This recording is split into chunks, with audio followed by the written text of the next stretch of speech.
original intentions for this entire project was to summarize and quickly go through from the intro all the way to chapter 7, but just going through chapter 6, I realized that I won't have the time whatsoever. I'll go way beyond the 6 to 5 minute mark. So I'm just gonna have to deal with one chapter, sadly. Yeah, starting with chapter 6, because I've written the most script there. Dr. Casper fumbles the first ever fossil found. He learns to seriously regret this blunder multiple times in the future. Then a Frenchman says something pretty outrageously racist about Native Americans and disparages other living beings from America, and people were far too eager to agree. They thought anything from the New World, America, were inferior to anything from the Old World. They also happened to not know jack shit about America. Meanwhile, off in Philadelphia, a bunch of naturalists Frankenstein together their own version of what we now know as the mammoth. However, they made it a lot more ferocious using the different parts from different fossils, without really knowing there were different parts though. Why? To prove the Frenchman wrong about his assertions. It didn't work. Years later, a paper was written inspired by this event that put forward a formal theory about extinctions. The religious people, including the guy who wrote the theory, his name's Clavier, felt conflicted about the implications that God could be a murder hobo and that all living creatures on Earth weren't made to be the internal perfect cogs to his machine. So they wanted to send people off in the hopes to find a herd of ferocious elephants still living outside of Mississippi to prove extinction wrong. This obviously didn't. An Englishman conceptualized the starter layers of rocks which coincide with fossils and their subsequent age. Religious people start seeing their God in a different light. Near the 19th century, bone fever springs forth, so people get really hyped about fossils. A 12-year-old girl named Marianne becomes a pro at finding and extracting fossils. She also sells them to visitors. Because of this, people think she might be the source of seashells on the seashore. Despite being a pro, she still lived mostly in poverty and is widely underappreciated for her contributions to paleontology. Algernon Mantel keeps experiencing a series of unfortunate events. The credit to discovering dinosaurs keep getting stolen from him, nobody cares about his books, he neglected actually working and became obsessed with fossils to an extreme degree. He had the largest collection in Britain, but had to sell most of it. His wife and kids left him, and then he met a gruesome fate of getting dragged by galloping carriage horses through a really rough terrain, which left his spine permanently damaged and him completely enfeebled. And the only person that benefited from mental suffering was a man named Richard Owen. He's the man who coined the term dinosauria. He was also phenomenal at interpreting fossils. He was also a huge menace. Owen was a professional hater, it seems. If he didn't like you for whatever reason, especially if you were in his field, he'd do anything in his power to have you removed and then take all the credit for your work for himself. He's not above blackmailing you either.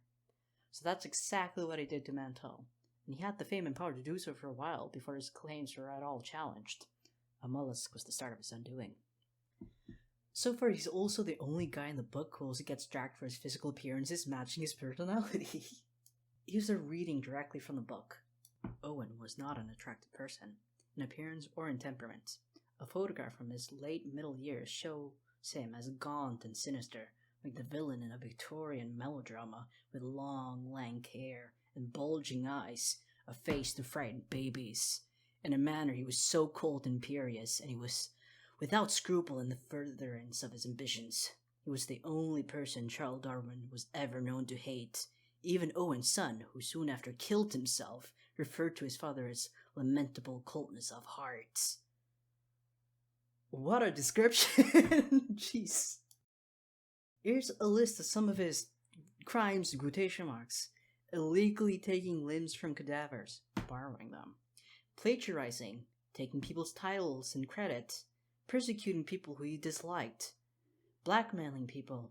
Taking control of the entire council of the zoological and royal societies, and then using that power to blackmail people, persecuting them, and taking the title and credits. Denied people access to resources, which had dire consequences on them and their relevance, and them being relevant in paleontology.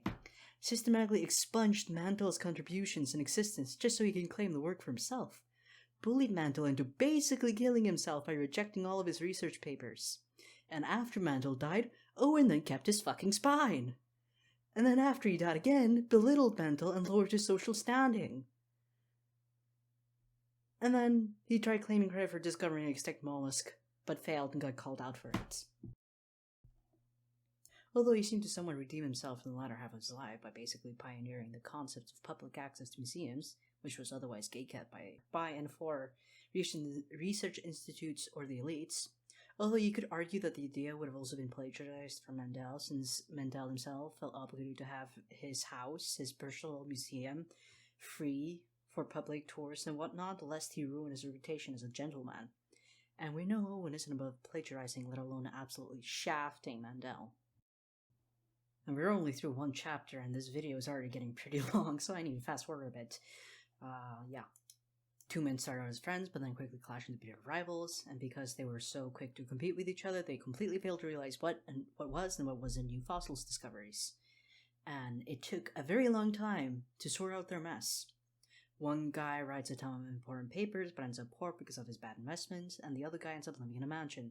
The paper guy becomes obsessed with being the person whose skeleton will be used as the type specimens for Homo sapiens, and when he dies, he has a skeleton donated. But sadly, the guy had syphilis, so they didn't find his skeleton really appropriate, so his wish was never fulfilled. And years later, despite all these aforementioned individuals having died, people were still bone crazy. And now knowing where to look for fossils and how they look like, people were finding them everywhere. With only one question remaining. How old is the Earth really?